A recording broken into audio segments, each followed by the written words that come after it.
আমি 2016 সালের ফার্স্টের দিকে মানে উত্তরবঙ্গের একটি জেলায় মানে রংপুরে যাই একটা সেমিনার নিতে। ওখানে যে প্রতিষ্ঠান থেকে আমাকে নিয়ে যাওয়া হয়েছিল, তো সেই প্রতিষ্ঠানে ওই সেমিনার তো 3 দিন ব্যাপী একটা সেমিনার ছিল। তো দ্বিতীয় দিন আমি ওখানকার যে ম্যানেজার আছে তার সাথে কথা প্রসঙ্গে জিজ্ঞেস করলাম যে তোমাদের এখানে কোনো হন্টেড প্লেস বা এরকম কিছু আছে কিনা। তো সে আমাকে একটা ঘটনার কথা বললো, রাসেল ভাই। আমি সঙ্গত কারণে মানে প্রতিষ্ঠানটার নাম বলতে পারছি না, এই জন্য আমি দুঃখিত, কারণ এটা আসলে বলাটা ঠিক হবে না। তো ওই ছেলেটি একটি ওই স্থানীয় একটা প্রতিষ্ঠানে সে চাকরি পায়, একজন লোকের সুবাদে সে ওখানে চাকরিটা পায়। ওখানে তার ডে শিফটেও ডিউটি ছিল, নাইট শিফটেও ডিউটি ছিল, বেশ নামকরা একটা প্রতিষ্ঠান ওখানে। তো একদিন নাইট শিফটে ডিউটি করার সময় সে তার ওয়াশরুমে যাওয়ার প্রয়োজন হয়। তো ওয়াশরুম থেকে বের হয়ে যে বেসিন ছিল, সে যখন আয়নায় মুখ ধুচ্ছিল তখন সে দেখলো যে আয়নার দিকে তাকিয়ে পুরো আয়নায় মানে রক্তর ফোঁটা, মানে রক্ত মনে হয় বেয়ে বেয়ে পড়ছে আয়না দিয়ে। তো প্রথমে সে দেখে মানে বেশ অবাক হয়েছে, কি ব্যাপার, কিন্তু হঠাৎ করে মনে হলো তার ঠিক পিছনে কেউ দাঁড়িয়ে আছে এবং পিছন দিকে তাকে সে কাউকে দেখে না। সে যখন এই মানে হঠাৎ করে এই মানে ভয়টা পায়, সে সাথে সাথে দৌড় দিয়ে সেখান থেকে বের হয়ে যায় এবং বের হওয়ার পরে পরের দিন থেকে সে আর ওখানে চাকরিতে যায়নি এবং বলে যে এখানে আমি যাব না, এখানে সমস্যা আছে, মানে একটা অজুহাত দিয়ে বলে যে আমি এখানে চাকরি করবো না।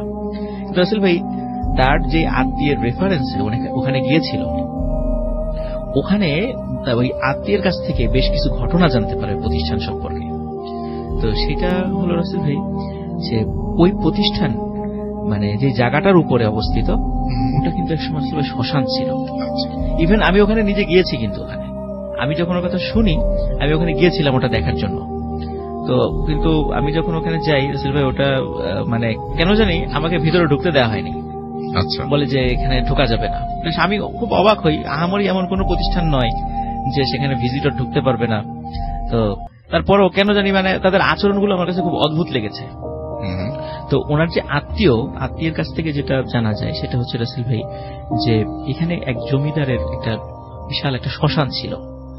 তো জমিদার অনেক সময় কি করতো, মানে বেশ মানে তার সাথে যাদের শত্রুতা থাকতো অনেক সময় তার লোক দিয়ে তাদেরকে হত্যা করিয়ে মানে ওখানে এনে মানে পুড়িয়ে ফেলত এবং তার আত্মীয় স্বজনরা কখনো জানতোই না যে এই লোকটা আর জীবিত নেই। এরকম বহু ঘটনা ওই জায়গাতে ঘটেছিল মানে ওই সময়। তো যখন এই বিষয়গুলো একটা সময় যখন মানে আমরা যত জানি যে 1950 সালের দিক থেকে কিন্তু বাংলাদেশে জমিদারি প্রথাটা বিলুপ্ত হয়ে যায়, তখন এদের দেশ ভাগের আগে মানে পাকিস্তান বিরোধ থেকে যখন এই বিষয়গুলো হয়ে যায়, তখন ওনারা কিন্তু আবার ভারতে চলে যান। তখন ওই জায়গাটা পরিত্যক্ত থাকে এবং ওই জায়গাটাই পরবর্তীতে একসময় সরকার এটা নিজে নিয়ে নেয় আর কি। এবং ওখানে দীর্ঘদিন কোনো কিছু মানে কোনো প্রতিষ্ঠান গড়ে ওঠেনি, পরবর্তীতে হয়েছে। তো যাই হোক আসলে ভাই, ওখানে যেই ভাই যে চাকরিতে গিয়েছিলেন পরে এবং উনি চলে আসলেন, তো ওনার যে সেই আত্মীয় যে বিষয়টা বর্ণনা করেন সেটা হচ্ছে এমন যে ওখানে একজন ব্যক্তি মানে তার গল্প আর কি করেছেন যে ওখানে এক ব্যক্তি উনি চাকরিতে যান। তো প্রথম কয়েকদিন মানে ঠিকঠাক মতো ডিউটি করেন, যখন নাইট শিফটের ডিউটি চলে আসে দেখা যায় সকালবেলা বাসায় গেলে ওনার মধ্যে কিছু অস্বাভাবিকতা পরিলক্ষিত হতো।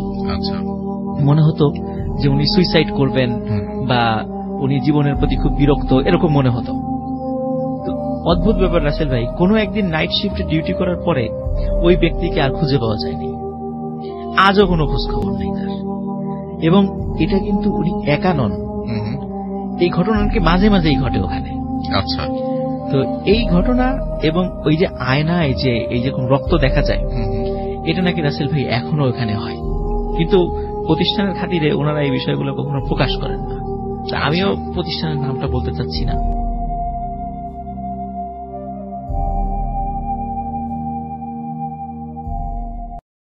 আমাদের সাথে আছেন আফনান ভাই এবং তিনি একটা চমৎকার ঘটনা নিয়ে আসছেন।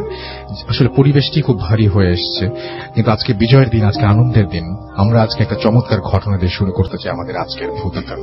এবং এই ঘটনাটিকে আংটি দিয়ে যখন আংটির ঘটনাটি আমি শুনছিলাম তখন আমার মাথায় প্রথম যে ব্যাপারটা এসেছিল সেটি হচ্ছে যে আচ্ছা, এই আংটির ঘটনা তো এর আগেও শুনেছি, এটা আর এমন কি না, এটা এমনই একটি ঘটনা যে ঘটনাটি অন্য সব আংটির ঘটনা থেকে একেবারে আলাদা।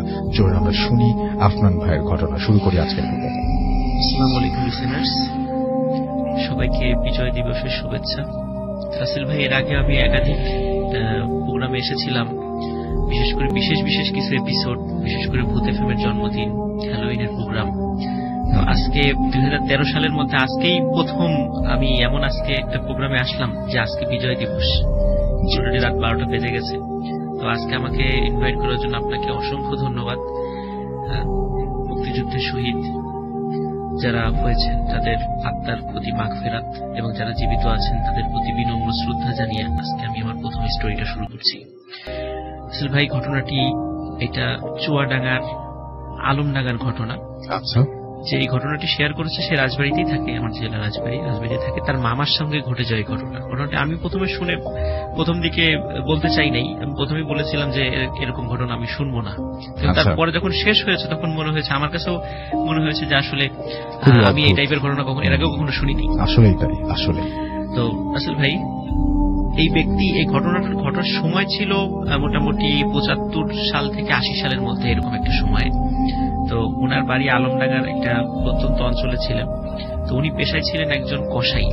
আচ্ছা, কসাই এটা ওনার পেশা ছিল।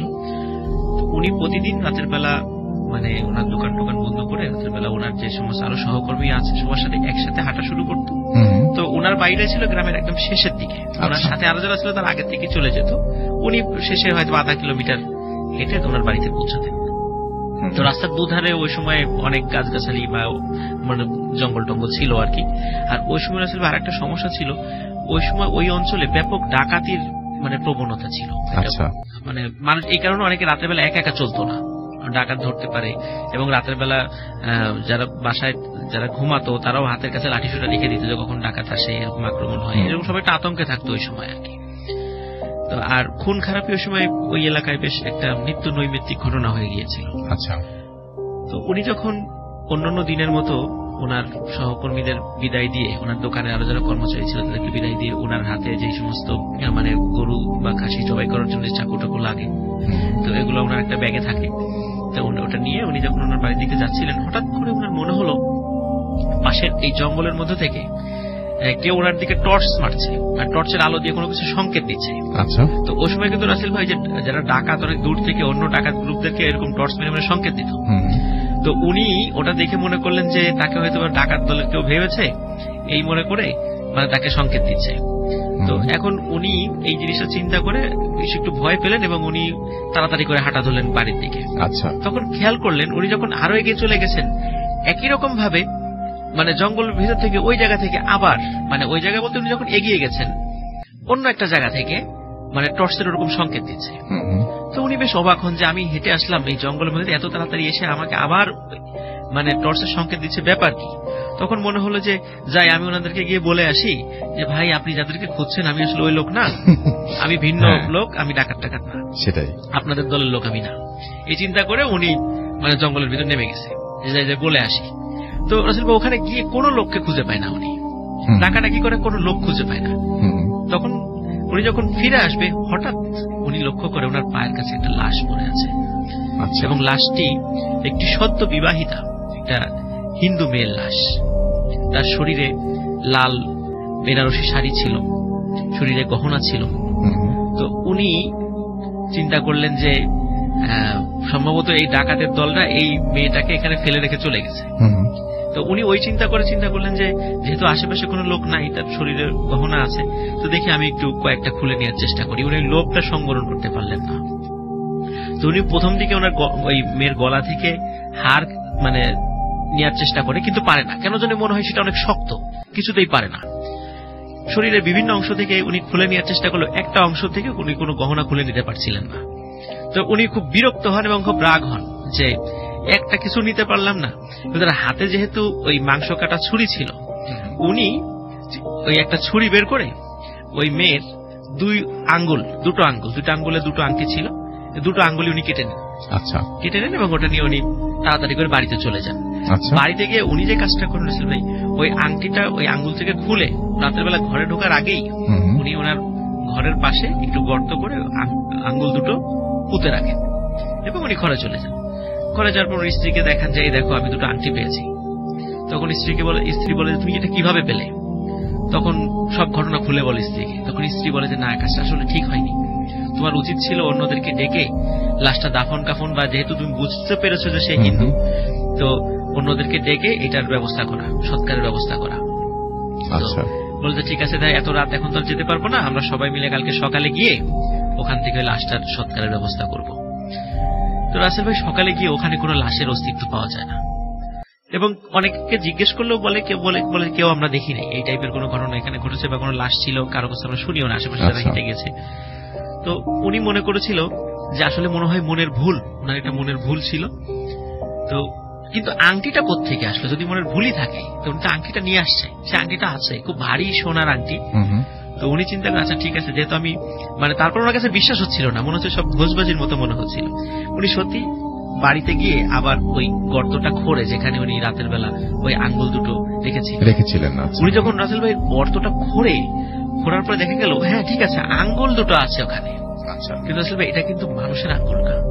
মনে হচ্ছিল মুরগি বা হিংস্র কোন জানোয়ারের নখের মাথাটা যেমন চোখা হয়, চিকন হয়, ঠিক এই টাইপের কোন কিছুর আঙ্গুল দুটো পড়ে আছে।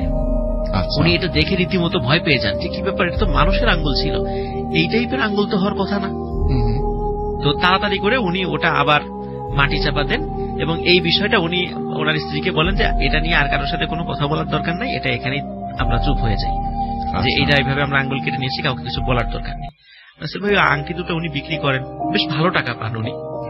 এরপর রাসেল ভাই প্রায় 10 থেকে 12 বছর কোনো সমস্যা ছিল না, একদম স্বাভাবিক। কিন্তু এই 10 থেকে 12 বছর মাথায় হঠাৎ একটা ঘটনা ঘটে। তখন ওনার ওই অতদিনে ওনার এলাকায় রাস্তার পাশে একটা শ্মশান নির্মিত হয়, যেটা এখনো আছে, আমি শুনেছি, আমাকে যে বলেছে। তো শ্মশান নির্মিত হয়, উনি যখন রাতের বেলা আসছিলেন হঠাৎ ভিতর থেকে কয়েকজন লোক তাকে ডাক দেয়। ডাক দেওয়ার পরে বলে যে ভাই একটু এদিকে আসেন, ওনার নাম ধরে ডাক দেয়। উনি বলছেন আমার তো পরিচিত, যেহেতু নাম ধরে ডেকেছে। তো ভিতরে গিয়ে দেখে যে 2-3 জন লোক বলে যে ভাই আমার তো এই যে এখানে একটা ডেড বডি আছে, তো আপনি একটু কাইন্ডলি দাঁড়াবেন, এখানে শিয়ালের উপদ্রব তো বেশি, তো আপনি একটু দাঁড়ান, আমরা আমাদের একটা জিনিস ভুল করে রেখে এসেছি, আমাদের বাড়িটা পাশেই, আমরা দ্রুত আসবো। উনি চিন্তা করলেন যে আর এমন কি কাজ, তাছাড়া উনি বেশ একটু সাহসী লোকই ছিলেন, এমনি দাঁড়িয়ে থাকি। তো উনি দাঁড়িয়ে আছেন, তো ওনার মনে হচ্ছিল যে লাশটা সাদা কাপড় দিয়ে ওখানে রাখা আছে, তো ওই লাশটা ঠিক মানুষের মতো না, মনে হচ্ছে অনেক চিকন, দেখে মনে হচ্ছে যে এটা মনে হচ্ছে ঠিক বাঁশের মতো, এত চিকন মানুষ কি হয়, উনি এই চিন্তা করছিল।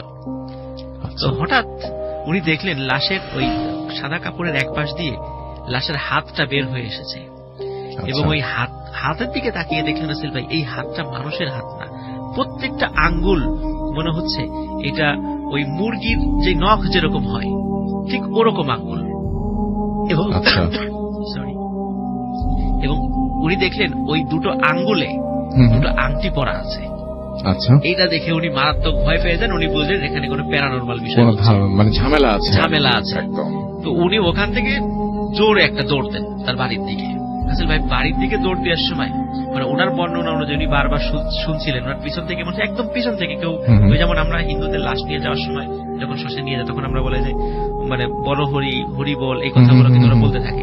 ওনার কাছে মনে হচ্ছিল ওনার পাশ থেকে কেউ বলছে বলো হরি হরি বল, এবং যত বলে উনি তত জোরে দৌড়ায়, আর মনে হচ্ছে ওনার একদম কানের কাছে সে কেউ বলছে যে বলো হরি হরি বল, এরকম বলছে। তো উনি বাড়িতে এসে অজ্ঞান হয়ে পড়ে যান রাসেল ভাই।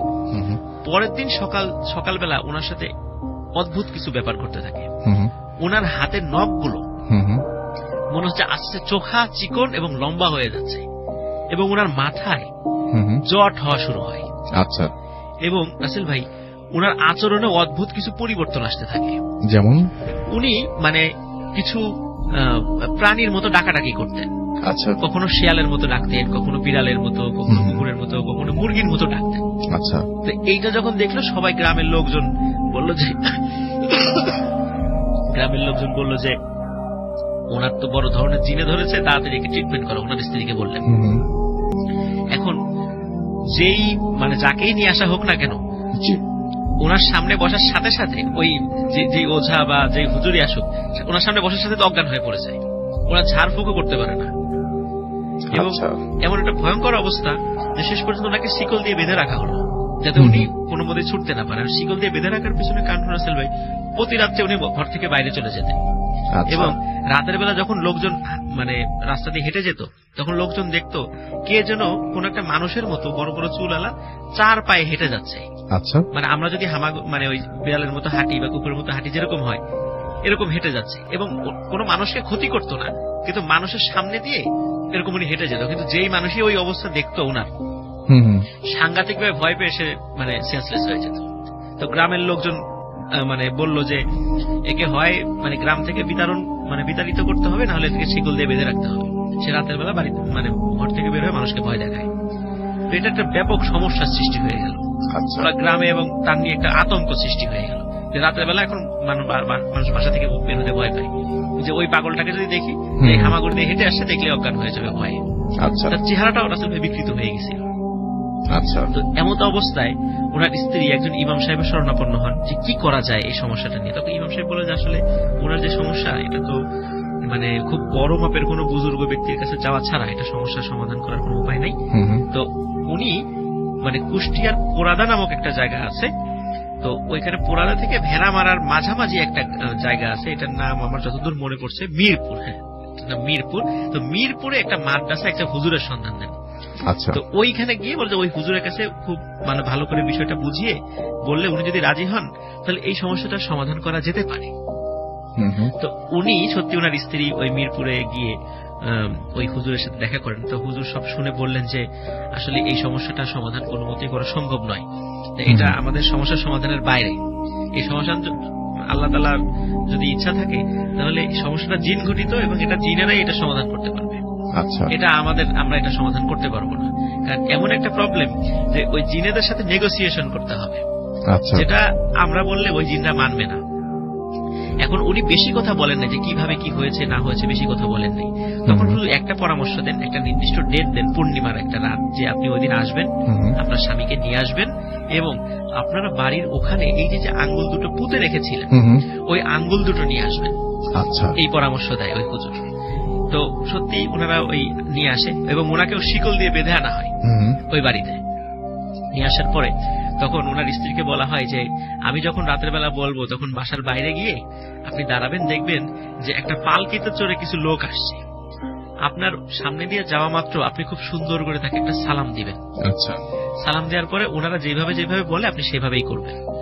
তখন সত্যি উনি রাতের বেলা যখন ওই হুজুর ওই মহিলাকে বলে যে আপনি এখন যান, তখন ওই মহিলা গিয়ে রাস্তার পাশে দাঁড়ায়, মানে ওই লোকের হাজবেন্ড, মানে ওই লোকের স্ত্রী আর কি, যে কসাইয়ের স্ত্রী। তো উনি রাস্তায় গিয়ে দাঁড়ান, দেখেন সত্যি পালকিতে চড়ে একজন লোক আসে, এবং পালকিতে 4 জন বেহারাও আছে। তো যখন ওর পাশে আসে উনি খুব সুন্দর করে একটা সালাম দেন। সালাম দেওয়ার সাথে সাথে ভিতর থেকে একটা কথা আসে যে মা ওই আঙ্গুলগুলো আমাকে দিয়ে যাও। ওই যে ওই আঙ্গুলগুলো যেগুলো তিনি তুলেছিলেন, পালকির ভিতর থেকে একটা কথা আসে। তখন উনি সাহস করে সামনে যান এবং মানে হাতটা বাড়িয়ে দেন যে ওই আঙ্গুল দুটো।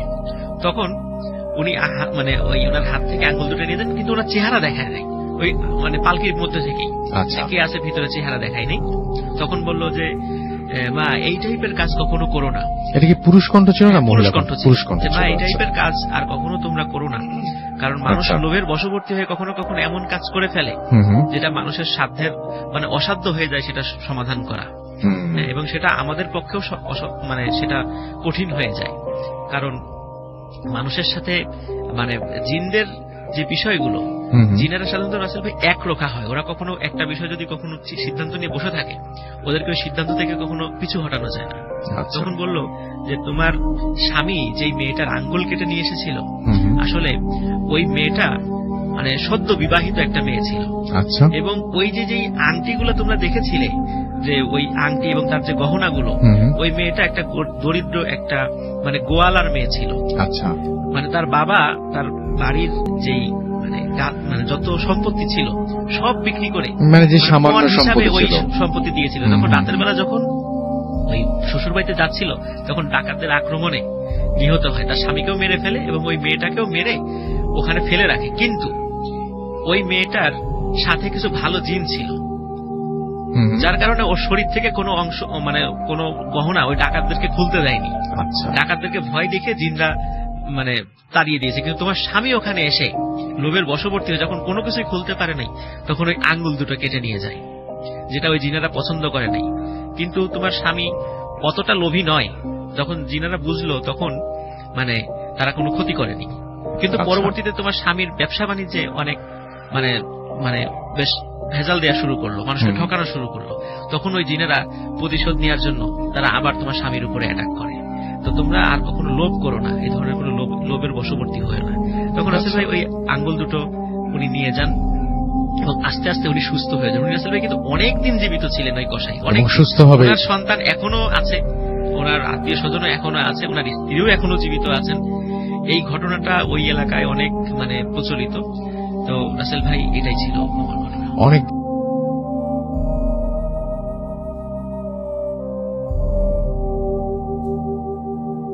শুনি আপনার ঘটনা।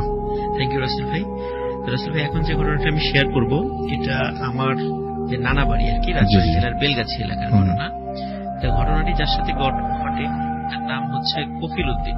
সেটা মানে 18-19 বছর বয়সী একটি তরুণ যুবক ছিল। তো ওর আবার শখ ছিল যে মানে মুরগি পালা। এর মধ্যে মানে যারা গ্রামে থাকেন বা যারা মুরগি মানে গ্রামে যারা মুরগি পালেন, খেয়াল করবেন রাসেল ভাই যে অনেক সময় দেখা যায় কিছু রাতে মানে সারাদিন ঘোরাঘুরি করার পরে মুরগিগুলো ঠিক মানে বাসায় না এসে অনেক সময় গাছে থাকে। আচ্ছা, অনেক সময় গাছে থাকে, ওরা খোপের মধ্যে আসে না। আচ্ছা আচ্ছা, সুন্দরবনে দেখেছি মুরগি গাছে। তখন অনেক কষ্ট করে ওই গাছ থেকে নামিয়ে আনতে হয় ওদের। তখন ওর কিছু মুরগিগুলো গাছে থাকতো। ওই তখন করতো কি, রাতের বেলা ওই লাইট নিয়ে টর্চ নিয়ে, তখন আসলে যে 5 ব্যাটারি টর্চ ছিল, টর্চ নিয়ে তখন ওই গাছে গাছে লাইট মারতো যে কোন গাছে মুরগি। ওর বেশ কিছু গাছ ছিল, ওই গাছের মধ্যেই কোনোটাতে পাওয়া যেত। তো এরকম 3-4টা মুরগি কখনো ভাই ধরে নিয়ে আসতে হতো প্রতিদিন রাতের বেলা সন্ধ্যার পরে। তো রাসেল ভাই এরকম প্রতিদিন ঘটতে থাকে। একদিন কি হয় রাসেল ভাই, যখন একটা গাছে টর্চ মারে, দেখে হ্যাঁ মুরগি আছে, কিন্তু হঠাৎ করে মনে হলো গাছের উপরের ডালে কি যেন চোখ জল জল করছে কিছুর একটা। তো যখনই আবার লাইটটা ওদিকে ঘুরিয়েছে, চোখ যেখানে জল জল করে ওদিকে ঘুরিয়েছে, সাথে সাথে সে দেখে যে না ওখানে কিছু নাই। তখন মনে হচ্ছে হয়তো সে ভুল দেখেছে। কিন্তু যখন রাসেল ভাই লাইটটা বন্ধ করে দিয়েছে, হঠাৎ তার মনে হয়েছে উপর থেকে একটি সাপ মানে উড়ে এসে তার গলা পেঁচিয়ে ধরেছে। আচ্ছা, সে তো মারাত্মক ভয় পেয়ে যায় এবং হাত দিয়ে ওই সাপটা মানে প্যাঁচ খুলে, গলা থেকে প্যাঁচ খুলে ছুঁড়ে ফেলে দেয়। আচ্ছা, ছুঁড়ে ফেলেই দৌড়ে বাড়িতে চলে যায়। বাড়িতে গিয়ে বলে যে মানে সাপ আমার গলা পেঁচিয়ে ধরেছিল। তোর বাসা থেকে বলে যে ও কিছু না, এটা মনের ভুল, এটা বলে। কিন্তু ওর সাংঘাতিক মানে খুব ভয় পায় এবং ওর জ্বর চলে আসে। তো যাই হোক রাসেল ভাই ওই হুজুরের ঝাড় ফুঁকে ওর মোটামুটি সুস্থ হয়ে যায়। আচ্ছা, কিন্তু আর একটা সমস্যা রাসেল ওর সাথে ঘটতে থাকে। ও রাতের বেলা হঠাৎ করে চিৎকার করে ওঠে যে সাপ সাপ বলে চিৎকার করে ওঠে। কি সাপ বলে যে আমার মনে হচ্ছে আমার বিছানার চাদরের নিচ দিয়ে একটা সাপ চলে যাচ্ছে। আচ্ছা, তখন পাশের লোকজন আসে, এসে ভালো করে লাইট টেক দিয়ে দেখে যে না, ঘরে তো কোনো সাপ নেই। তখন বলে যে এটা হলো মনের ভুল, ওই যে সাপ পেঁচিয়ে ধরেছে মানে মাথার মধ্যে ওই বিষয়টা কাজ করছে, এজন্য সবসময় মনে হয় যে ওর মানে সাপ ওর তাড়া করছে। আচ্ছা, তো এরকম রাসেল ভাই প্রায় রাত্রেই ও মানে এরকম চিৎকার চেঁচামেচি করতো সাপ সাপ বলে, কিন্তু বাড়ির ঘরের লোকজন যেত যে না কোনো সাপ নেই।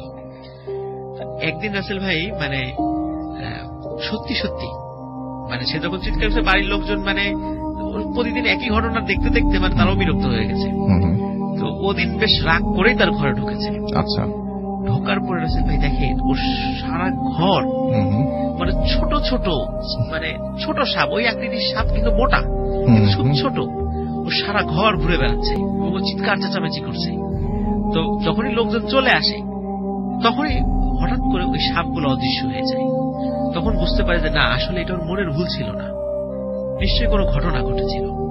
তখন এরা একটা ভালো একজন মানে আলেমের সঙ্গে সলা পরামর্শ করেন এবং আলেমরা তখন ওই আলেম উনি বলেন যে আসলে কিন্তু রাসূল ভাই আমাদের কিন্তু মানে শরীয়তে বলা আছে এবং আমাদের অনেক মুরব্বীরা এটা পরামর্শ দেন, রাতের বেলা কখনো গাছে টর্চ না মারতে। আচ্ছা, ও সময় কিন্তু অনেক অশরীরা ওইখানে বিশ্রাম করে। তো ও করতো কি, প্রতিদিন টর্চ মারতো, তো ওদের খুব বিরক্ত হতো। তো ওর প্রতিনিয়ত এরকম বিরক্ত করেছিল দেখেই ওরা কিন্তু ওকে ভয় দেখিয়েছিল। আচ্ছা, কিন্তু আসলে ভাই ওই হুজুরের পানি পড়া এবং ঝাড় ফুঁকে কিছুটা সে সুস্থ হয় বটে, কিন্তু ওর মনের ভিতরে একটা মারাত্মক আতঙ্ক সৃষ্টি হয়েছে। সেটা হচ্ছে ও রাতের বেলা যখন হেঁটে আসতো ও বারবার খালি পিছনে তাকাতো। ওর খালি মনে হতো যে ওর পিছনে মনে হয় কোনো সাপ ফলো করছে তাকে। ও এক পা আগাতো আর পিছনে তাকাতো, এক পা আগাতো এবং পিছনে তাকাতো। এই যে ওর মনের ভয়, এই ভয়ে আস্তে আস্তে খুব সে মানে শুকিয়ে যেতে থাকে এবং একটা সময় রাসেল ভাই সে মারা যায়। আচ্ছা, তো এটা রাসেল ভাই ছোট্ট একটা ঘটনা যদিও, কিন্তু রাসেল ভাই এখানে আমাদের কিন্তু একটা শিক্ষণীয় আছে। আমরা কিন্তু অনেক সময় রাতের বেলায় এভাবে বিনা প্রয়োজনে গাছে টর্চ মারি, আসলে এটা কিন্তু উচিত না। যাই হোক, আমার কাছে সবচেয়ে বেশি অদ্ভুত লেগেছে সেটা হচ্ছে ঘরের মধ্যে সাপ ঘুরে বেড়ানোর ব্যাপারটা, এবং এটা যদি আপনি ঘুম ভেঙে উঠে দেখেন তাহলে আপনিও ভয় পাবেন। যদি মনে হয় পিঠের নিচ দিয়ে একটা সাপ চলে যাচ্ছে তাহলে কি ভয়ঙ্কর অবস্থা হবে।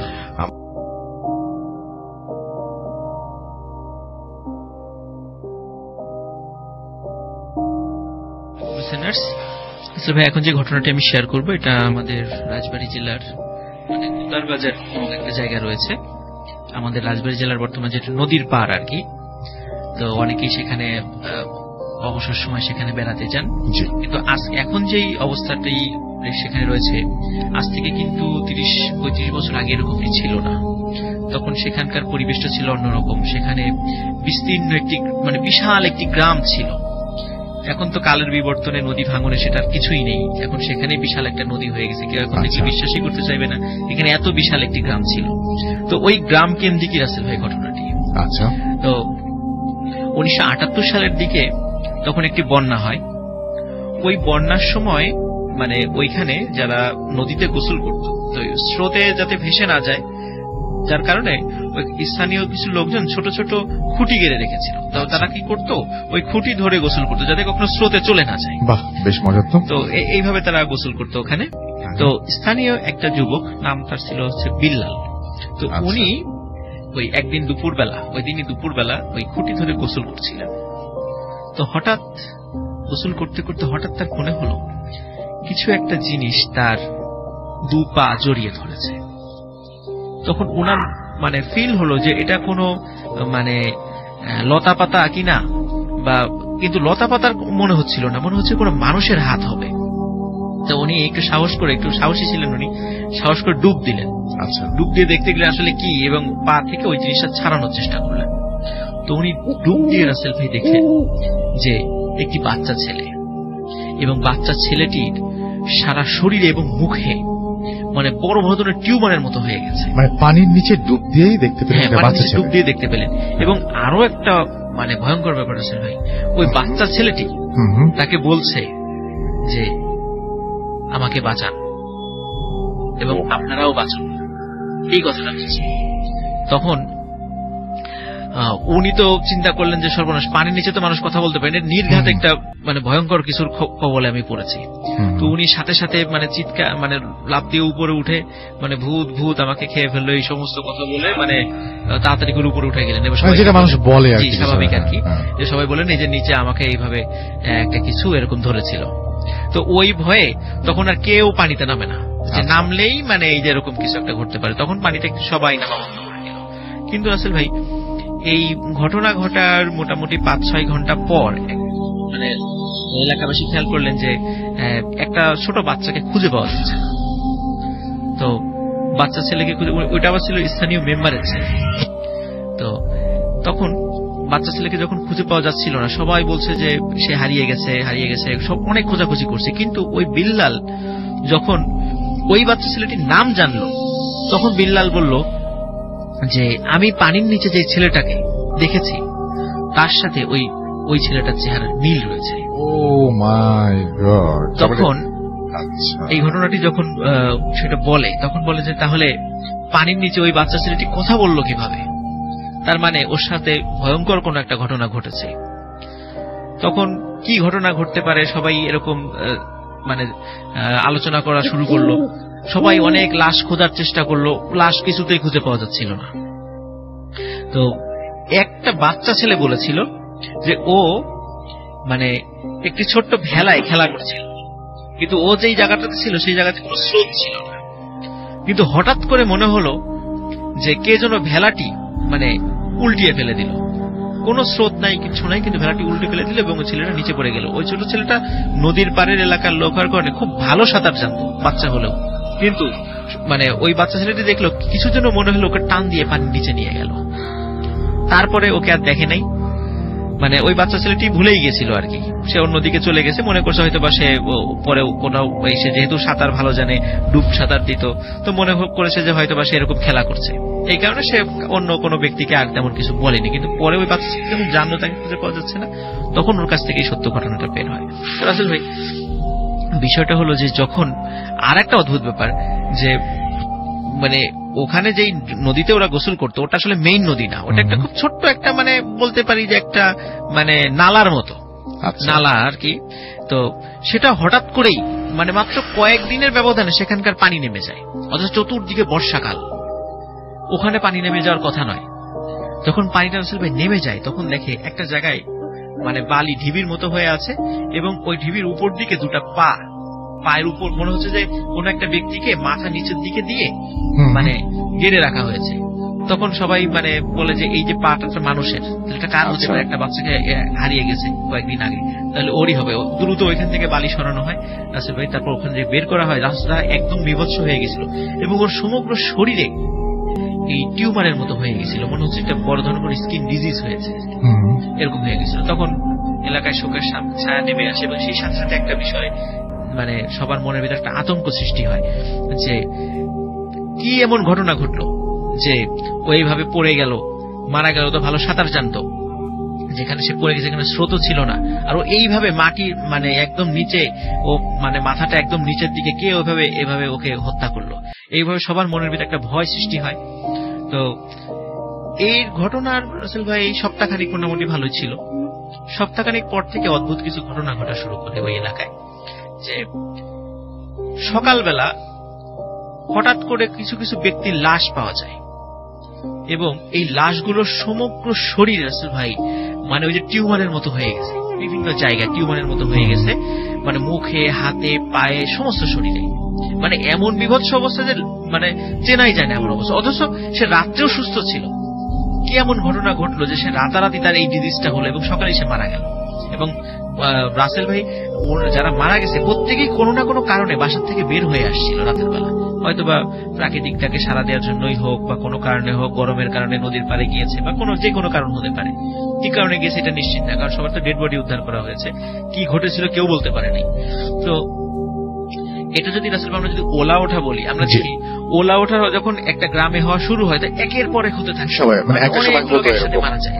কিন্তু এরকম ছিল না, এরকম মারা যায় প্রথমে একদিন মারা যায়, 3 দিন পরে আরেকজন মারা যায়, তারপরের দিন আরেকজন মারা যায়, 4 দিন পর আরেকজন মারা যায়, মানে এই এরকম হতে থাকে। এটা কোনো মহামারী না। কিন্তু এলাকায় এবং প্রত্যেকে রাতের বেলা মানে বাসা থেকে বেরোলে এরকম হয় এবং তখন মানে একটা মানে আতঙ্ক ছড়িয়ে গেল যে কেউ রাতের বেলা বাসা থেকে বের হবে না। কিন্তু রাসেল ভাই এটা তো কোনো সমাধান নয়, যে আসলে কি ঘটনা ঘটছে এটা তো আমাদের জানার দরকার।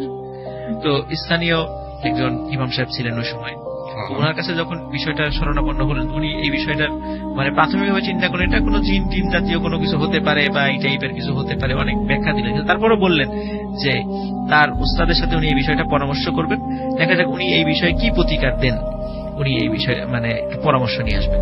তখন উনি তার উস্তাদের কাছে গেলেন এবং তার কাছ থেকে কিছু পরামর্শ নিয়ে আসলেন।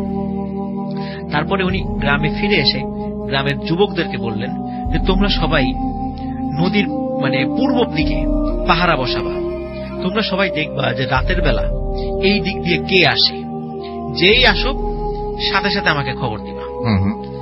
তো বেশ কয়েকদিন কাউকে দেখা যায় না, এরকম সবাই মোটামুটি মানে একটা হতাশ হয়ে গেল যে সারা রাত নদীর ধারে বসে থাকা, কে আসে না আসে, অনেকেই তো আসে নৌকায় চলে আসে, এরকম মানে অদ্ভুত টাইপের তো কিছু তারা দেখছে না, কোনো মানে ভুতুরে কিছু না। আর আসলে যে কয়দিন তারা পাহারা বসেছিল এই কয়দিনের মধ্যে আবার কেউ মারা যায়নি। আচ্ছা। তো এরকম মানে ওরাও খুব বিরক্ত হয়ে গেছিল, টানা কয়েকদিন এইভাবে নদীর ধারে বসে থাকে, কিছুই দেখে না, ওইরকম অদ্ভুত কিছু হয় না। তো একদিন রাসেল ভাই প্রায় তাদের বর্ণনা অনুযায়ী প্রায় রাত 2টোর দিকে হঠাৎ দেখে যে নদীর মনে হচ্ছে কিছু একটা সাদা জিনিস হাতে একটি আলো নিয়ে নদীর পানির উপর দিয়ে হেঁটে হেঁটে আসছে। আচ্ছা। তো ওরা চিন্তা করলো যে এইটা একটা ভুতুরে ব্যাপার হতে পারে, কারণ নদীর উপর দিয়ে হেঁটে হেঁটে আসার তো কারো কথা নয়। তারপর হাতে আলো দেখে মনে হচ্ছে একজন বৃদ্ধ মহিলা। তো ওরা সাথে সাথে যখন ওই দূর থেকে খেয়াল করেছে সাথে সাথে ইমাম সাহেবকে খবর পাঠিয়ে দিয়েছে। ইমাম সাহেবও সাথে সাথে ওখানে চলে যাচ্ছে। এখন দেখে সত্যি আস্তে আস্তে তো কাছে আসছে, তখন দেখছে যে ওই মহিলাটি মানে অস্বাভাবিক রকমের লম্বা, আচ্ছা, সারা মানে মানে খুবই মানে থুরথুরে বুড়ি, এবং হাতে একটি লাঠি রয়েছে, এবং লাঠিটা অনেক বাঁকানো বাঁকানো, মনে হচ্ছে যে মানে সাপের মতো আর কি একটা লাঠি আর কি। আর হাতে একটি আলো রয়েছে, এবং আলোটা আসলে অদ্ভুত যে এটি কোনো মানে আগুনের আলো নয়।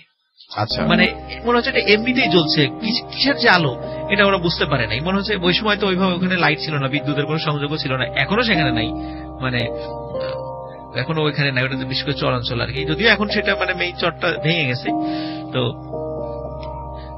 যখন ওইটা যখন আসে তখন ওই ইমাম সাহেব একটু সামনের দিকে এগিয়ে যায়। এগিয়ে যাওয়ার পরে ওই মহিলাকে খুব সুন্দর ভাবে লম্বা করে একটা সালাম দেন, আসসালামু আলাইকুম ওয়া রাহমাতুল্লাহ বলে সুন্দর করে একটা সালাম দেন। যখনই সালামটা ওই মহিলা শোনার পরে এমন মানে রাগের মানে রাগী মানে চেহারায় ইমাম সাহেবের দিকে তাকান, মনে হচ্ছে ইমাম সাহেব সালাম দিয়ে খুব বড় ধরনের একটা অপরাধ করে ফেলেছেন। তখন ইমাম সাহেব বলেন যে বুড়িমা আপনি ভালো আছেন, আপনি আসেন, আমরা আপনার জন্য অপেক্ষা করছিলাম, আসেন, আপনার মানে আরাম আয়েশের সকল বন্দোবস্ত আমরা করে রেখেছি, আপনি আসুন আমাদের সাথে। তখন বুড়ি কোনো কথা না বলে তাদের সাথে যাওয়া শুরু করে। তখন একটি ঘর ইমাম সাহেবের পরামর্শ অনুযায়ী কয়েকজন রেডি করে রেখেছিল, ওই ঘরে তাকে রাখা হয়। সেই ঘরটা মানে মোটামুটি গ্রামের পরিবেশ অনুযায়ী সকল ধরনের মানে সুযোগ সুবিধা যেখানে সেখানে থাকবে এমন সবকিছু সেখানে ব্যবস্থা করে রাখা হয়েছিল। তো বুড়িকে ওখানে রাখা হয়, বলে বুড়িকে বলে যে আপনি কিছু খাবেন। বুড়ি কোনো কথা বলে না, অনেক বলার পরে বলে যে আমি কিছু খাই না, আমার খাবার অন্য জিনিস, তোরা সেটা দিতে পারবি না। আচ্ছা। তখন বলে তারপরও যদি আপনার কিছু লাগে বাইরে আমাদের লোক আছে, বলবেন, কোনো চিন্তা করবেন না। এই বলে ইমাম সাহেব চলে যায়। তো এই বাইরে যারা লোক আছে তারা সবাই খুব ভীত যে এরকম নদীর উপর থেকে হেঁটে আসছে এরকম অদ্ভুত চেহারা, বিভৎস চেহারার একটা মানুষ, অস্বাভাবিক রকমের লম্বা একজন মহিলা, মানে সবাই খুব ভীত যে কি হয় না হয়। কিন্তু ইমাম সাহেব কেন তার সাথে এত সুন্দর ব্যবহার করছেন এই বিষয়ের কিন্তু কোনো ব্যাখ্যা তাদের কাছে ছিল না।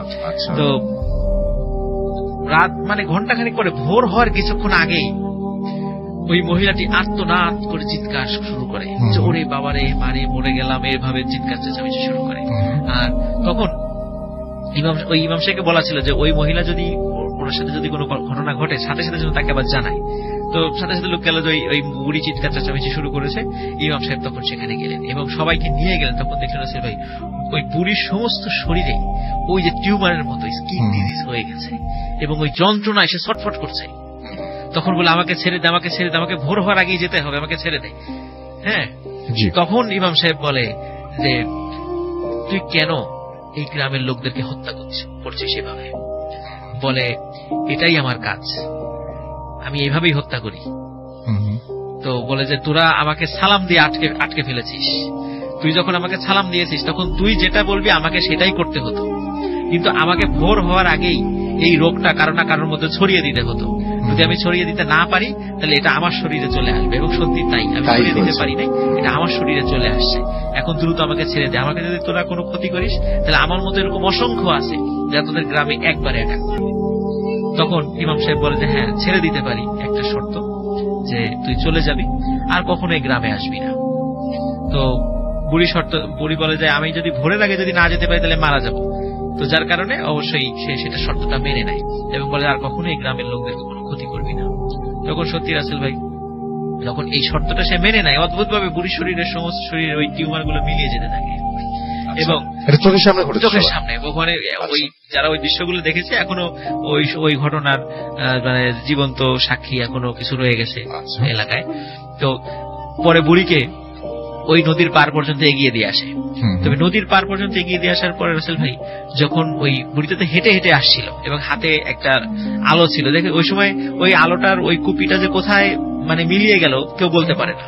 বুড়ি যাওয়ার সময় হেঁটে হেঁটেই গেছে, কিন্তু রাসেল ভাই কিছু দূর যখন নদীর উপর আবার হাঁটা শুরু করেছে সবার চোখের সামনে হঠাৎ করে উনি পানির মধ্যে ডুব দিয়ে চলে গেলেন।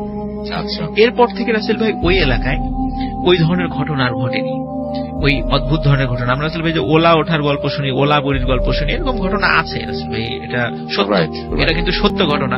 অনেকে এটাকে কুসংস্কার বলে বিশ্বাস করে, আসলে কিন্তু এগুলো হয়। এবং এটা যে হয় এটার প্রমাণ অনেকেই মানে পাবেন। এখন হয়তো আমরা অনেক শিক্ষিত, আমরা অনেক সময় এগুলো অবিশ্বাস করি, বলি যে এটা রোগ, কিন্তু আমরা যদি মুরব্বীদের কাছে শুনি তারা বিশ্বাস করে। অনেকেই শুধু বিশ্বাস না রাসেল ভাই, আমাদের মুরব্বীদের মধ্যে অনেকেই এই ওলা বুড়িকে দেখেছে। এরকম খুঁজলে অনেকেই কিন্তু এই ঘটনার সত্যতা মানে পাবে। এটা যে শুধু ওইখানে ঘটেছে বিষয়টা এমন নয়, বিভিন্ন জায়গায় কিন্তু রাসেল ভাই এটা ভিন্ন ভিন্ন আঙ্গিকে বিভিন্ন ভাবে এই জিনিসগুলো কিন্তু ঘটে, এখনো কিন্তু রাসেল ভাই ঘটে। এখন যে মানে ঘটে না তা কিন্তু না, কিন্তু এখন কম ঘটে, এটাই আর কি, যে সেটা এখন মানে আমাদের কাছে হয়তো ওইভাবে আমাদের সামনে আসে না বা আমরা ওইভাবে বুঝতে পারি না, এমনও হয় আর কি। এই ছিল রাসেল ভাই ফার্স্ট।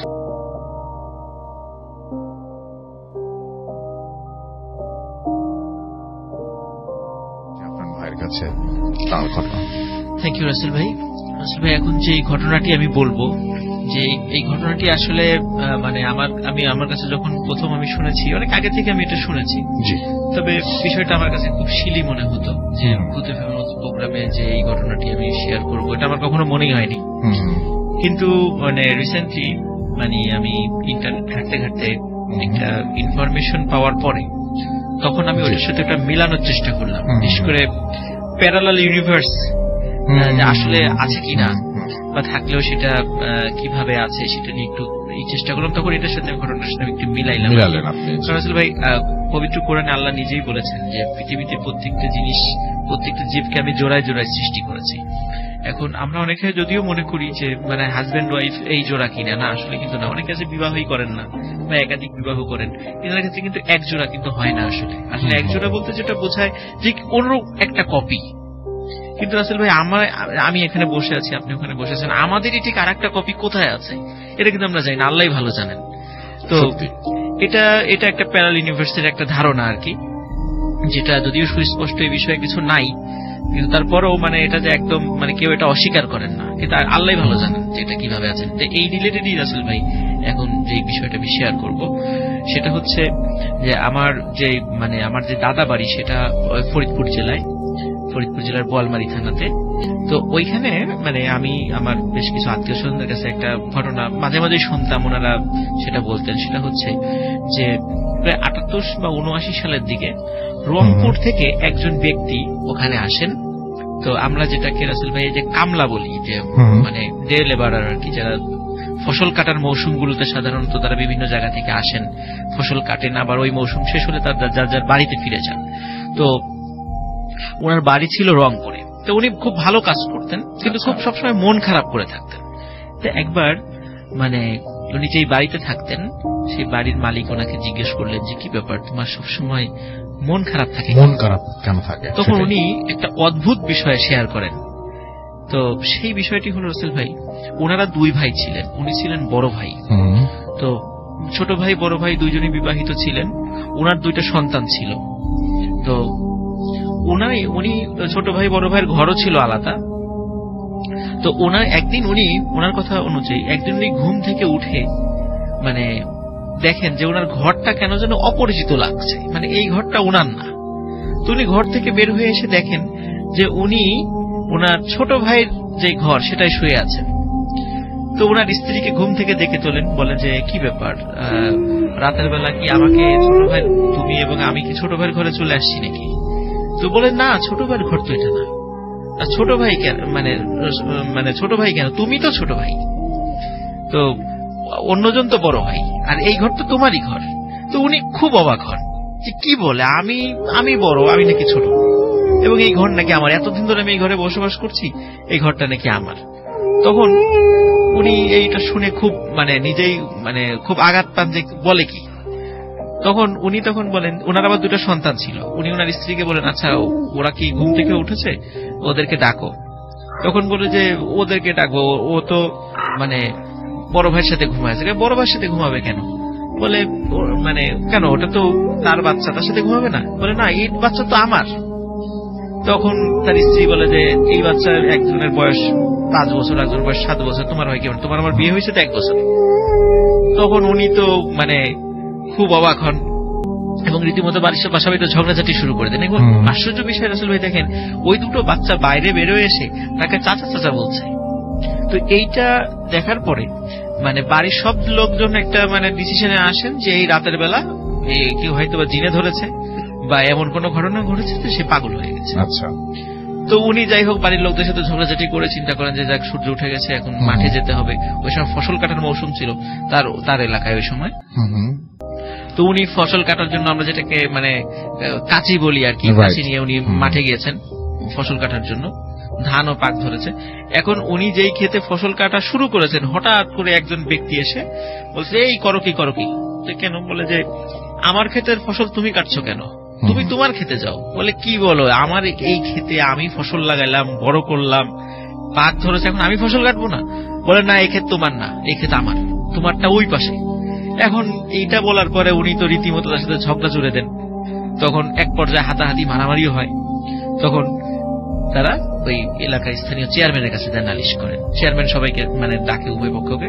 তো সব কথা শুনে তখন চেয়ারম্যান বলে যে তোর সব তো ঠিকই আছে, ওই জমি তো তোমার নয়, তোমার জমি তো অন্যটা, এটা তো সবাই জানে। তো বলে যে তুমি তোমার দলিলটা নিয়ে আসো। তখন বলে যে হ্যাঁ, আমার দলিলেও আমার নামই আছে, এই জমিটা আমার।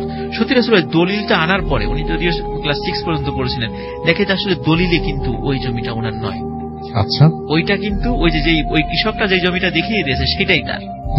এটাতে উনি আরো অবাক হন এবং চেয়ারম্যান থেকে শুরু করে সবাই এই সিদ্ধান্তে উপনীত হয় যে তার মস্তিষ্ক বিকৃত হয়ে গেছে, সে রীতিমতো একজন বদ্ধ পাগল, তাকে অবশ্যই এখন মানে পাগলাগারদে পাঠাতে হবে। আচ্ছা। তখন তাকে পাবনা মেন্টাল হসপিটালে পাঠিয়ে দেওয়া হয়, জোর করে সেখানে পাঠিয়ে দেওয়া। সে বলে আমি পাগল না, কিন্তু তার যে আচরণ ছিল, এই অদ্ভুত টাইপের আচরণ, এত কিছু পরিবর্তিত হয়ে যাওয়া, আসলে এটা তো আমরাও তো বলবো যে আসলে তার মাথা খারাপ হয়ে গেছে। এরকম যদি আমাদের সামনে এরকম ঘটনা ঘটতো।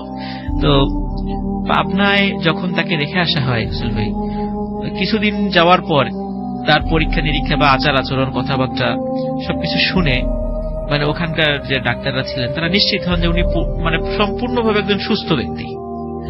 এবং ওই মানে হসপিটালের তরফ থেকে তার ফ্যামিলিকে চিঠিও লেখা হয়। সে সময় তো মোবাইল এরকম ছিল না, চিঠি লেখা হয় যে আপনার এই রোগী সুস্থ, সম্পূর্ণ সুস্থ, তাকে এসে আপনারা নিয়ে যান। কিন্তু রাসূল ভাই অনেকবার চিঠি লেখার পরও মানে বাড়ি থেকে না কেউ আর আসেনি। তখন যেহেতু একজন সুস্থ লোককে কতদিন আটকিয়ে রাখা যায়, সেটাই। তখন ডাক্তার সাহেবরা বলেন আপনি যেহেতু সুস্থ, আপনি তো নিজেই পথ চিনে বাড়ি যেতে পারবেন, তা আমরা আর আপনাকে আর রাখতে চাচ্ছি না, আপনি চলে যান। তখন ওনাকে ছেড়ে দেওয়া হয়। কিন্তু উনি আসলে পরিবারের সদস্যদের এই আচরণে এতটা মনে কষ্ট পেয়েছিলেন, উনি আর বাড়িতে ফিরে যান নাই। আচ্ছা। উনি এই ফরিদপুর অঞ্চলে চলে আসেন, সেখানে এসে এই কামলার কাজ শুরু করেন, ডে লেবারার যে কামলা আর কি, এটা শুরু করেন। তো রাসূল ভাই উনি ওনার কাজে কর্মে কিন্তু কোনো ছিল না, একদম স্বাভাবিক, সবার সাথে খুব ভালো সম্পর্ক ছিল। হ্যাঁ, মানে সবকিছু ঠিকঠাক ছিল, সবার খুব প্রিয় পাত্র এবং মানে কাজে ফাঁকি দেয় না এই হিসাবে তার একটা যথেষ্ট সুনাম ছিল আর কি। তার নাম ছিল হলো মানে এলাকায় তার ময়না নামে চিনতো আর কি। হ্যাঁ, ময়না নামে চিনতো, তার নাম ডাক নাম ছিল ময়না, তো এই নামে তাকে চিনত। তো রাসূল ভাই একদিন মানে স্থানীয় ওনার সাথে সাথে যাদের সাথে উনি কাজ করতেন, আরো যারা মানে কামলা যারা ছিল, একদিন ফসল মানে কাটছিলেন উনি। কাটতে কাটতে মানে সবার সাথে গল্প করছে, কথা বলছে। কথা বলতে বলতে হঠাৎ মানে তার আশেপাশে যারা ছিলেন তারা ফিল করলেন যে এতক্ষণ এই ময়না আমাদের মধ্যে ছিল, এখন আর সে নাই। আচ্ছা। কোথাও নাই, কোথায় গেল, কি হলো, তার কোনো হদিসই আর পাওয়া গেল না। মুহূর্তের মধ্যে সে নাই। মানে এরপর থেকে রাসূল ভাই ওই ময়নার আর কোনো হদিস পাওয়া যায়নি। তো সবাই বলে যে জিনে তাকে নিয়ে গেছে। এটা ওই স্থানীয় ভাবে সেটা প্রচলিত যে মাঠের ভিতর থেকে জিন তাকে মানে উধাও করে নিয়ে গেছে বা তাদের দেশে নিয়ে গেছে, আর কোনোদিন ফিরে আসেনি।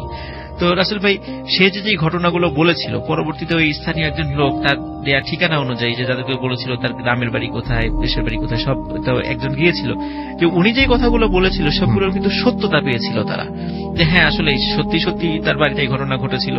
হ্যাঁ, তাকে হসপিটালে পাঠানো হয়েছিল, ফ্যামিলির লোকজন তাকে আনতে যায় নাই, তারপর সেখানে চলে আসছে। এই যে রাসেল ভাই তার সাথে এই ঘটনাটা ঘটে যাওয়া, হঠাৎ করে তার উধাও হয়ে যাওয়া, এই বিষয়টা আসলে স্বাভাবিকভাবে দেখলে আমরা একটা জিনের কাজটা বা এরকম মনে করতে পারি যে একটা মানসিক একটা সমস্যা হতেই পারে। রাসেল ভাই 2008 সালে একজন স্প্যানিশ মহিলার সাথে একটা ঘটনা ঘটেছিল স্পেনে, যে উনি হঠাৎ সকালবেলা ঘুম থেকে উঠে দেখেন যে উনি যে চাদরটা গায়ে শুয়ে আছেন, যে রাত্রে যে চাদরটা পরে শুয়েছিলেন, সকালে উঠে দেখেন না সেটা অন্য চাদর। তো উনি মনে করছেন হয়তো বা হতেই পারে, সে ভুলে গেছে। তারপর আসলে সে যখন অফিসে যায়, 20 বছর ধরে সে একটা অফিসে চাকরি করছিলেন, অফিসে গিয়ে দেখে সেই যে রুমে বসতেন, সেই রুমের বাইরে একটা অন্য ব্যক্তির নেম প্লেট লাগানো আছে। উনি মনে করছেন হয়তো বা সহকর্মীরা তাকে সারপ্রাইজ দেওয়ার জন্য কাজটা করতে পারে, তার হয়তো বা প্রমোশন হয়েছে। কিন্তু তিনি অফিসে যাওয়ার পরে দেখে একজন সহকর্মীও তাকে চেনে না, এবং সে জানতে পারে, মানে তার অফিসের বিভিন্ন এমপ্লয়ীদের যে লিস্ট ঘেটে জানতে পারে সে ওই অফিসেরই অন্য একটা ব্রাঞ্চে দীর্ঘদিন ধরে কাজ করছেন, অথচ ওই ব্রাঞ্চে উনি কখনো যায়ই নেই। আচ্ছা, তো তারপরে উনি চিন্তা করলেন উনি মনে হয় বড় ধরনের কোনো মানসিক রোগে আক্রান্ত হয়েছেন। উনি ডাক্তারের পরামর্শ নেন, ডাক্তার বলেন উনি সম্পূর্ণরূপে সুস্থ। তো উনি যখন আবার বাড়িতে যান, বাড়িতে যাওয়ার পরে তার ফ্যামিলির লোকজনের সাথে কথা বলা, কিছু কিছু বিষয় যখন উনি বলা শুরু করেন, তখন ফ্যামিলির লোকজন বলে যে এই ধরনের ঘটনা তো আমাদের এখানে কখনো ঘটেই নেই ফ্যামিলিতে, তুমি এগুলো কোত্থেকে অবতারণা করো। ফ্যামিলির লোকজন মনে করে যে মানে তার মনে হয় মাথায় সমস্যা হয়ে গেছে। তারপর রাসেল ভাই ওনার যেই মানে বয়ফ্রেন্ড ছিল তাকে একটা তাকে ফোন করেন, কিন্তু দেখা যায় রাসেল ভাই উনি প্রায় 7 বছর ধরে তার সাথে এই ফোন নাম্বারে কথা বলছেন, কিন্তু উনি যখন ফোন করার পরে দেখা যায় যে এমন একজন একজন সম্পূর্ণ অপরিচিত ব্যক্তি ধরেছে এবং বলছে যে আমি তো এই ফোন প্রায় 12-13 বছর ধরে একই নাম্বার ব্যবহার করি, এবং সম্পূর্ণ অপরিচিত ব্যক্তি।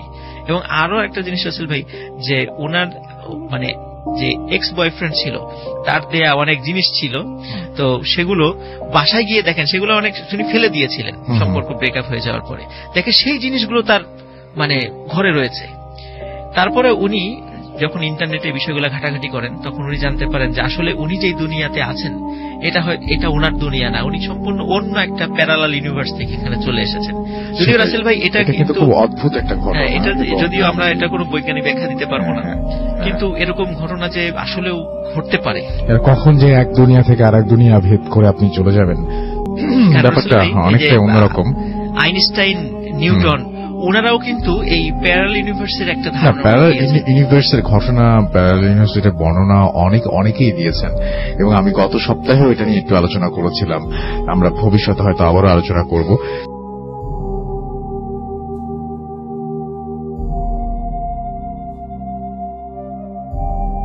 আসসালামু আলাইকুম লিসেনার্স, সবাইকে শুভ নববর্ষ। আশা করি আজকের এপিসোডটা সবারই অত্যন্ত ভালো লাগছে। আমি তো খুব মনোমুগ্ধ হয়ে শুনছিলাম। হ্যাঁ, আমি দেখছিলাম আপনারা সবাই, আপনি আলিফ সবাই খুব মনোযোগ দিয়ে শুনছিলেন। অনেক বিষয় আমার নিজেরও জানা ছিল না, আমি তো চিন্তা করছিলাম যে এটাও হতে পারে, আমি নিজেও খুব আসলে অ্যাস্টনিশড হয়ে গেছি। তো যাই হোক, আজকে আমি রাসেল ভাই যে ঘটনাটি শেয়ার করব, আমি লিসেনারদের অনুরোধ করব যে ঘটনাটি একটু মনোযোগ দিয়ে শোনার জন্য, এবং এখানে অনেক কিছু শিক্ষণীয় আছে সেটা আমি বলবো ইনশাআল্লাহ ঘটনাটা শেষে। আমি মাসখানেক আগে ময়মনসিংহ কৃষি ইউনিভার্সিটিতে ইন্টারন্যাশনাল ক্লাইমেট ইস্যুর উপর একটা ক্লাস নিতে গিয়েছিলাম। তো সেখানে যেহেতু আমি মাঝে মাঝে ভূত এফএমে আসা হয় আর কি, এখানে আমাদের যে গ্রুপ পিকচারগুলো আপলোড করা হয়, ওখানে একটা ছেলে আমার সাথে কথা বলেছিল, ওর একটা ঘটনা বলেছিল, এই ছবি দেখে আমাকে শনাক্ত করেছিল। পরে আমি ওর কাছে ঘটনাটা শুনলাম, সরাসরি চলে যাই। তো ওর পরিবারে একটা সমস্যা ছিল, বেশ দীর্ঘদিন ধরে সেই সমস্যাটা হচ্ছিল। তো সমস্যাটা কোনো মতে সলভ হচ্ছিল না, যে ওরা মোটামুটি অনেক উচ্চশিক্ষিত পরিবার, ওরা এই প্যারানরমাল বিষয়গুলো বিশ্বাস করতো না যে এরকম কোনো ঘটনা ঘটতে পারে, অথবা যে কোনো একটা সলিউশন নেওয়া যায় প্যারানরমাল দৃষ্টিকোণ থেকে, ওরা ওইগুলো বিশ্বাস করতো না। অ্যাজ ইউজুয়াল সবাই যেভাবে চিন্তা করে আর কি, যারা তো এই বিষয়ে বিশ্বাস করেন না, তাদের মধ্যে তারা চিন্তা করতো। তো 2014 সালের দিকে ব্রাজিলে যে বিশ্বকাপ খেলাটা হয়েছিল রাসেল ভাই, তখন ওই আমাকে যে বলেছে তার বাবা, ওনারা তো ভালো রিচ ফ্যামিলি আর কি, তার বাবা সন্তানদের মন ভালো করার জন্য সবাইকে ব্রাজিলে নিয়েছেন বিশ্বকাপ খেলা দেখানোর জন্য। তো ওখানে খেলা দেখার ওই সময়ে বিভিন্ন সময় বাইরে তারা ঘুরতে টুরতে যেত। তো ওইখানে ওদের যে আত্মীয়টা ছিল যার মাধ্যম দিয়ে ওখানে গিয়েছিল ব্রাজিলে, তো উনি বলেন যে তোমার ফ্যামিলিতে যে প্রবলেমটা আছে সলভ হচ্ছে না, তো চলো আমি এক জায়গায় নিয়ে যাবো, তুমি আশা করি ওখান থেকে তুমি একটা সলভ পাবা। উনি এগুলো যদিও ওইভাবে বিশ্বাস করতেন না, তারপরও মানে উনি যান। তো ওখানে একটা বিশেষ সম্প্রদায়ের কাছে উনি যান। আমাকে যেভাবে বলেছে রাসেল ভাই, জায়গা ওই সম্প্রদায়ের হচ্ছে মেকাম্বা। এই মেকাম্বাটা হচ্ছে, আমি পরে ইন্টারনেট সার্চ দিয়ে দেখেছি, এগুলো আফ্রো ব্রাজিলিয়ান এক রিলিজিয়ান ওরা বিশ্বাস করে আর কি। এবং মেকাম্বা সম্প্রদায়ের যারা প্রধান থাকে ওদেরকে মেকাম্বারার বলা হয়। ওনারা বিভিন্ন ধরনের ব্ল্যাক ম্যাজিকের সাথে বিভিন্ন ধরনের ব্ল্যাক ম্যাজিক প্র্যাকটিস করে বিভিন্ন ভাবে আর কি, একদম খারাপ থেকে শুরু করে অনেক ভালো কিছু করে। আচ্ছা, তো ওখানে যখন যান তখন ওখানে যাওয়ার পর দেখেন যে ব্যক্তির কাছে নিয়ে যান, উনি ওনাদের ভাষা ওনারা বুঝতে পারছিলেন না। তো একজন দোভাষীর মাধ্যমে, মানে ইন্টারপ্রিটার বলে যাকে আর কি, দোভাষীর মাধ্যমে সেখানে তার ওই ব্যক্তির সাথে কথা হয়। তো ওই ব্যক্তি ওনাদের কাছে কিছু কার্ড দেন। সেই কার্ডটা 4 ভাগে ভাগ ছিল, এক একটা ভাগে 14টা করে কার্ড ছিল। তো 4টা কার্ড টানতে বলেন ওই যেই আঙ্কেল গিয়েছিলেন আর কি ওখানে। তো 4টা কার্ড টানার পরে উনি ওই দোভাষীর মাধ্যমে কিছু কথা বলেছিলেন, কিছু প্রশ্ন করেছিলেন। তো উনি ওই প্রশ্নগুলোর উত্তর দিয়েছিলেন। তো সঙ্গত কারণে রাসেল ভাই আমি ওই বিষয়গুলো বলতে চাচ্ছি না, কারণ আমার ফ্যামিলি ব্যাপার, তো আমাকে বলতে নিষেধ করেছে, আমি জানি, কিন্তু আমি এটা বলতে চাচ্ছি না আর কি। তো উনি একটা সমাধান দেন। তখন উনি ওনার স্ত্রীর একটা ছবি চান ওই আঙ্কেলের কাছে। তো আঙ্কেল ওই সময় ছবিটা নিয়ে আসেন নাই সাথে, কিন্তু ফোনে ছিল। তো উনি বললেন যে ঠিক আছে, এটা আমি প্রিন্ট করে দেবো। কিছু সময়ের মধ্যেই বাইরে থেকে মোবাইল থেকে ছবি প্রিন্ট করে এনে ওনাকে দেন। তারপর ওনাদের সামনেই উনি একটা বিশেষ পদ্ধতিতে, একটা রিচুয়ালের মাধ্যমে ছোট্ট একটা পুতুল তৈরি করেন। আচ্ছা, ওই পুতুলের মধ্যে ওনার স্ত্রীর ছবিটা ভরে দেন। আচ্ছা, এখন উনি ওইভাবে বলেছেন যে এটা নিয়ে আপনি বাসায় চলে যান, বাসায় গিয়ে এটা রেখে দেন, আশা করছি সমস্যার সমাধান হবে। কিন্তু আপনি এই সমস্যার সমাধানের জন্য আরো কিছু সমস্যা ফেস করতে পারেন, সেগুলোর জন্য আপনি প্রস্তুত তো? বলে হ্যাঁ, আমি সেগুলোর জন্য প্রস্তুত, সমস্যা নেই, আমার আপাতত এই সমস্যাটার সমাধান হোক। তখন উনি আসলে নিজেও বুঝতে পারেন নাই যে কি ধরনের সমস্যা ওনার জন্য অপেক্ষা করছে। তো উনি যাই হোক, খেলা যখন শেষ হয়ে যায় ওরা আবার দেশে ফিরে আসেন। দেশে ফিরে আসার পর যখন বাড়িতে আবার আসেন, তখন ওই যে পুতুলটা, ওটা উনি ওনার মানে বিছানার নিচে রেখে দেন আর কি। তো সত্যি সত্যি পুতুলের কাজ শুরু হয়। তো ওনার স্ত্রী আবার ওনার প্রতি খুব ভালোবাসা সৃষ্টি হয়। এটা দেখে উনি বিশ্বাস করেন যে হ্যাঁ, আসলে এই ধরনের ব্ল্যাক ম্যাজিক বা এই ধরনের কাজ হয়, উনি এটা বিশ্বাস স্থাপন করেন। কিন্তু প্রথম মাস 5-7 ভালোই চলছে, কোনো প্রবলেম ছিল না। কিন্তু তারপর থেকে শুরু হয় সমস্যা। হঠাৎ একদিন ওনার স্ত্রী রাতের বেলা ফিল করলেন ওনার খাট, যে খাটে ওনারা ঘুমিয়েছিলেন স্বামী স্ত্রী, থরথর করে খাটটা কাঁপছে। আচ্ছা, ওনার স্ত্রী মনে করছিল মনে হয় ভূমিকম্প হচ্ছে। তো উনি চিৎকার চেঁচামেচি করে হাজবেন্ডকে খুব ডাকেন, কিন্তু হাজবেন্ডের কিছুতেই ঘুম ভাঙে না। তখন উনি তাড়াতাড়ি বাচ্চাদেরকে টেনে হিঁচড়ে তাড়াতাড়ি বলে যে ভূমিকম্প হচ্ছে, চলো। বাচ্চারা বলে কোথায় ভূমিকম্প, আমরা তো কিছু ফিল করছি না। না, আমি বুঝছি ভূমিকম্প হচ্ছে, তাড়াতাড়ি চলো। তারা ভূমিকম্প করে চিৎকার করতে করতে একদম বাসার নিচে চলে যান। দারোয়ান ঘুম থেকে জেগে যায়, বলে কি হয়েছে, বলে ভূমিকম্প। বলে কই, আমরা তো কিছু শব্দ শুনিনি। এদিকে ওনাদের চিৎকার চেঁচামেচি পাশের ফ্ল্যাটের লোকজন ঘুম ভেঙে যায়। ওরা বলে কি হয়েছে, কই ভূমিকম্প। তো আমরা তো কিছু টের পাইনি। এসব মিলে মানে সবাই খুব বিরক্ত হন ওই রাতের বেলা ওনাদের উপরে, এইভাবে মধ্যরাতে চেঁচামেচি করে ঘুম ভাঙিয়ে দিল। তো এরকম রাসেল ভাই এই মাঝে প্রায়শই রাতেই এই সমস্যাগুলো হচ্ছিল। এবং ওনারা ওই যে ভূমিকম্প চিৎকার করে, এবং ওনার হাজবেন্ড মানে এমন ভাবে ঘুমিয়ে থাকেন ওই সময়টাতে, উনি কিছুতেই ওনার ঘুম ভাঙে না, উনি কিচ্ছু বলতে পারেন না। অনেক ডাকাডাকি করার পরে ওনার ঘুম ভাঙে না। যাই হোক, ওরা বিল্ডিং এর লোকজন ওনাদের প্রতি খুবই ফেড হয়ে গেছে যে এনারা সবাই পাগল হয়ে গেছে, মধ্যরাতে ভূমিকম্প করে করে মানে মানুষকে বিরক্ত করে। ওনাদের মানে মানসিক রোগের ডাক্তার দেখানো দরকার, এরকম অনেকে বিভিন্ন ভাবে ওনাদেরকে এরকম কথা বলতে থাকেন। এর মধ্যে রাসেল ভাই কি হয়, একদিন ওনার স্ত্রী সত্যি সত্যি যখন আবার দেখেন যে ওনার ওই খাটটা থরথর করে কাঁপছে, তখন উনি ফিল করলেন, উনি ওনার হাজবেন্ডের গায়ে যখন হাত দিলেন, দেখলো আসলে ওনার হাজবেন্ডের শরীরটাই থরথর করে কাঁপছে। আচ্ছা, এবং ওই কাঁপার কারণেই ওই খাটটাও কাঁপছে, মানে এত মানে হাজবেন্ডের শরীরটা শেক হচ্ছিল ওখানে। তো উনি বিষয়টা প্রথমে ভয় পেলে, বলে যে না, আসলে ভূমিকম্পটা না, এতদিন ভুল হয়েছে, বিষয়টা আসলে আমার হাজবেন্ডের শরীর থরথর করে কাঁপছে। কিন্তু এরকম কাঁপার কারণটা কি, এটা ওনার স্ত্রী কোনো মতেই বুঝতে পারেন নাই। এই ঘটনা যখন 8 মাস হয়ে যায়, তখন একটা অদ্ভুত ঘটনা ঘটে। সেটা হচ্ছে ওনাদের বাড়িটা 5 তলা ছিল, তো 5 তলার একদম নিচে প্রতি শুক্রবার সন্ধ্যার পর একটা বেটে আকৃতির বিড়াল, একদম কুচকুচে কালো বিড়াল, মানে বিড়াল সেটা ছোট না বড়ও না, মানে আমরা বামন সাইজের মানুষ দেখি যেরকম, ঠিক ওরকম মনে হয় বিড়ালটা বেটে, খুবই মোটা, অস্বাভাবিক রকমের মোটা, কিন্তু বেটে, এবং এমন ভাবে তাকিয়ে থাকে বিড়ালটা দেখলে মানে তার চোখের দিকে তাকালে মানুষ মানে ভয় পেয়ে যাবে, আমাকে যেভাবে বলেছে। তো বিড়ালটা শুধুমাত্র শুক্রবার সন্ধ্যার পর থেকে শনিবার সন্ধ্যা পর্যন্ত ওই বাড়ির চারপাশে ঘোরাফেরা করতো এবং পুরো সপ্তাহ তাকে দেখা যেত না। আবার ওই যে শুক্রবার সন্ধ্যার পর থেকে শনিবার সন্ধ্যা পর্যন্ত ওই বিড়ালটাকে দেখা যেত। ওই বিড়ালটাকে কেউ কখনো খেতেও দেখেনি, কেউ কখনো বাড়ির ভিতরে ঢুকতেও দেখেনি, সে ওই জায়গাটাই একটু ঘোরাফেরা করতো। বিড়ালটা যখন দেখা যাওয়া শুরু করলো তখন ওই ফ্যামিলিতে একটা ঘটনা ঘটা শুরু করলো। সেটা হচ্ছে আমাকে যে স্টোরিটা শেয়ার করেছে আর কি, যার ফ্যামিলি, তো ওর আরো 2 বোন ছিল না, আরো 2জন ভাই বোন ছিল। ওর পরে যে সে একটা মানে ওর বোন, তারপরে তার ভাই আর কি, সবার ছোট ভাই। তো ওর বোন হঠাৎ করে পরিবারে বলা শুরু করে প্রতি রাত্রে একটা অদ্ভুত ঘটনা ঘটে। সেটা হচ্ছে ওর মনে হয় জানালা দিয়ে একটা দমকা বাতাস আসে, বাতাসটা ঘরের ভিতরে বিভিন্নভাবে ঘোরাফেরা করে এবং ওর কানের কাছ দিয়ে যায়, শরীরে এসে আঘাত করে এবং বাতাসটা খুব গরম, অস্বাভাবিক রকমের গরম। ওদের মানে বাসাটা এসি করা যদিও, তো জানালাও বন্ধ থাকে, কিন্তু কেন জানি ওই জানালাটা খুলে যায় এবং ওই বাতাসটা ঢোকে। তখন বাসায় যখন এই বিষয়গুলো শেয়ার করে অনেকে এটা বিশ্বাস করতে চায় না যে এটা এরকম হতেই পারে, জানালা খুলে গেলে বাতাস আসতেই পারে, কিন্তু ওই মেয়ের কথা কেউ কিছুতেই বিশ্বাস করে না। তো একদিন ওই মেয়েকে মানে কোনো একটা মানে তুচ্ছ ব্যাপারে কথা কাটাকাটি হয় পরিবারে, তো সেটা ওখানেই মীমাংসা হয়ে যায়। কিন্তু একদিন সকালবেলা ওনার মেয়ের দরজা অনেকক্ষণ ধাক্কাধাক্কি করার পরে যখন মানে খুলছিল না, তখন দরজা ভেঙে ভিতরে দেখে ওনার মেয়ে মানে গলায় তার ওড়না ফাঁস লাগিয়ে সুইসাইড করেছে। এবং রাসেল ভাই যেই দিনটাতে করেছিল সেই দিনটা ছিল শনিবার, এবং যেদিন সে সুইসাইড করেছিল ওই দিন কিন্তু ওই বিড়ালটা ঘোরাফেরা করেছে এবং বিড়ালটা অস্বাভাবিক রকমের, অন্যদিন কোনো শব্দ করে না বিড়াল, কিন্তু যেমন মানে ম্যাও ম্যাও যে শব্দটা করে অন্যদিন যতবার এসেছে শব্দ করে না, কিন্তু ওই দিন সে খুবই অস্বাভাবিক রকমের শব্দ করেছিল। সবাই ওই বাড়ি শুনেছে, কিন্তু ওই শোকের মধ্যে অনেকেই বুঝতে পারে নাই। আমাকে যে বলেছে ওর বোন, তো ও আমাকে বলেছিল যে এই বিষয়টা সে প্রথম ফাইন্ড আউট করেছিল, বিড়ালের এই বিষয়টা।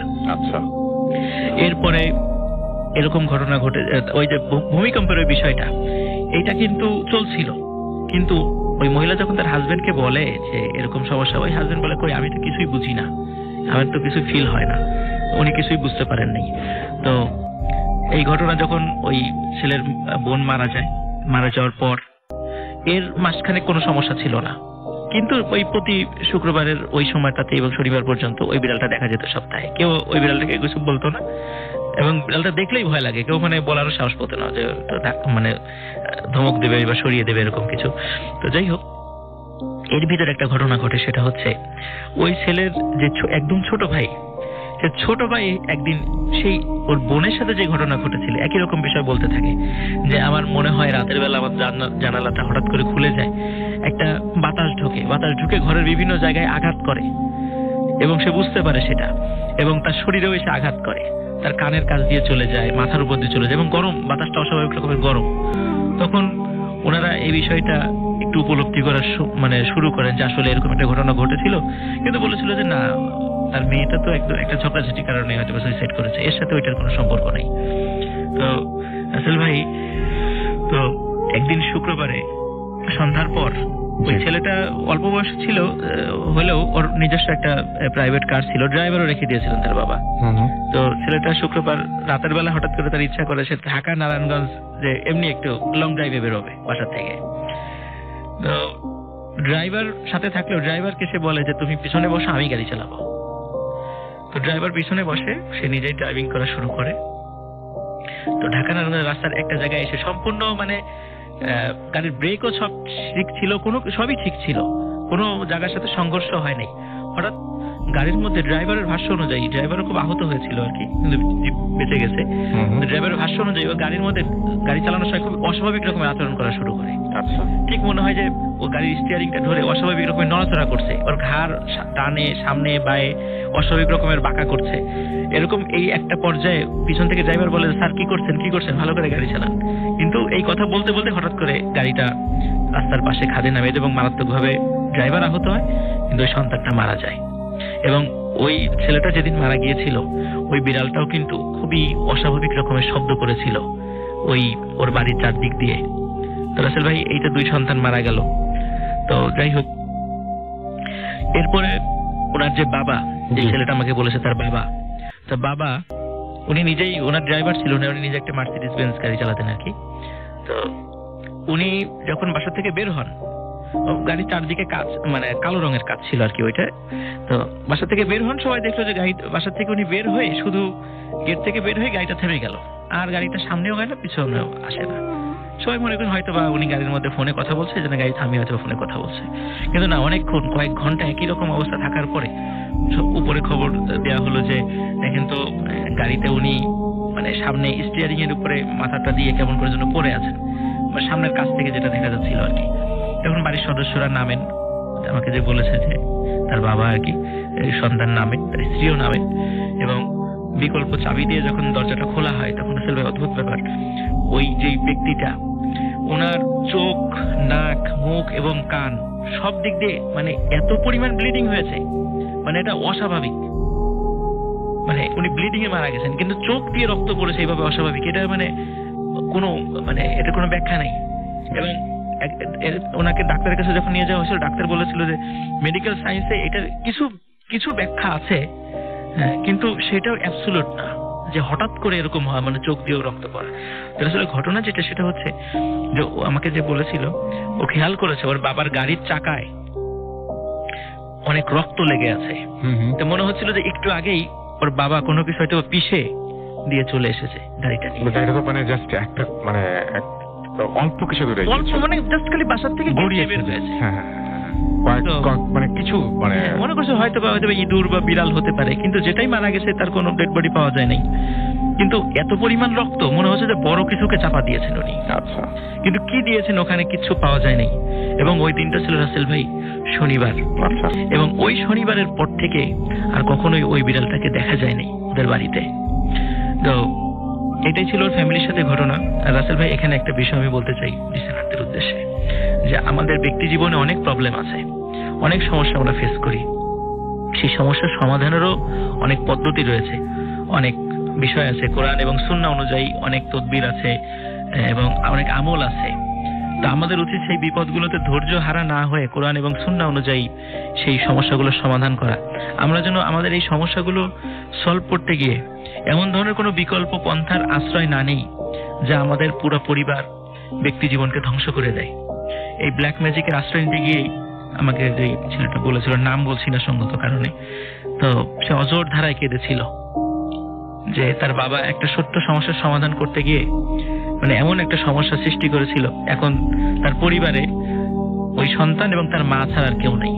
তার পরিবারটা একদম মানে মরুভূমির মতো হয়ে গেছে। তাহলে লিসেনারদেরকে আমি রিকোয়েস্ট করবো যে যত সমস্যাই হোক আমরা যেন কোরআন এবং সুন্নাহ অনুযায়ী সেগুলো সমাধানের চেষ্টা করি, আমরা যেন কখনো ব্ল্যাক ম্যাজিকের আশ্রয় না নিই। Thank you.